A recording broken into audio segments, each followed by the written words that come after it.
digunakan seperti set microcontroller, bahan kipas muda, cardboard, kotak, surat khabar lama, velcro, botol Yakult dan bahan-bahan lain seperti gam, gunting, selotip dan double tape. Daripada bahan-bahan tadi, kami telah membina satu alat bantu mengajar yang dipanggil iSupoya Pandai. Kami mengambil huruf daripada surat khabar dan menampal di atas kotak, dan juga kami menggunakan botol Yakult sebagai tempat untuk meletakkan huruf-huruf. Di sini adalah set microcontroller yang terdiri daripada Arduino Mega dan power bank. Ini digunakan untuk membantu guru menunjukkan pada murid jawapan yang betul ataupun salah. Alat bantu mengajar yang dibina hasil daripada bahan kipas semula sebenarnya memberi kesan yang positif kepada murid dengan ada unsur digital dan didik hibur. Jadi, mari kita saksikan cara penggunaan iSupoya Pandai. Jom! Tadi kan kita dah belajar suku kata terbuka dan suku kata tertutup. Okey, ingat tak? Ingat! Kan main satu permainan. Siapa nak main? Saya!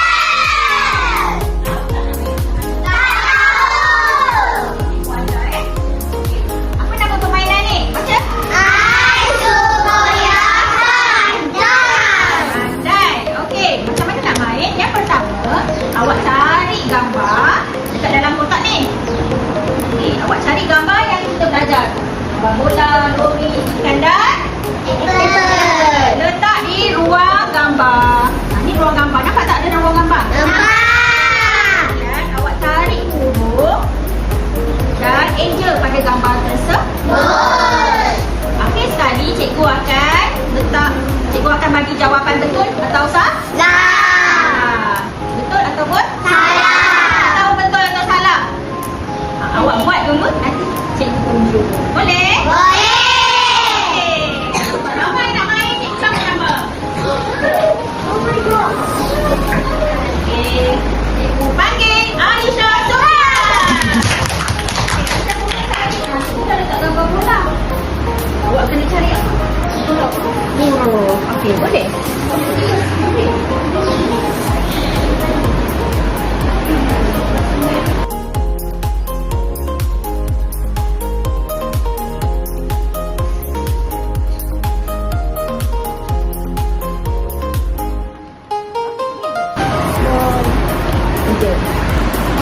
B-O-L-A bola. Pandai. Betul tak? B-O-L-A, bola.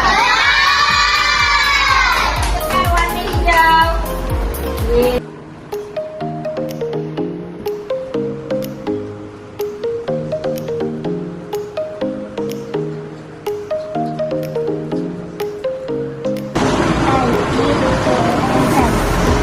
Okey, kalau ni semua kata tertutup ke terbuka?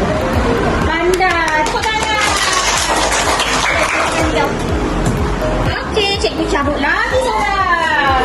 Saya suka belajar yang detail sebab boleh cari gambar, kerja, dance. Gembira kerana saya main produk pusing huruf dan saya main juga Supoya. Saya gembira sebab dapat belajar dengan jawab soalan dengan betul. Yang Pandai ini, murid-murid lebih seronok kerana dapat belajar sambil bermain. Okey, selain itu murid juga lebih berkeyakinan kerana dapat melakukan aktiviti yang menyeronokkan. Kita 2, 3, 4. Okey, terima kasih tim inovasi. Tahniah.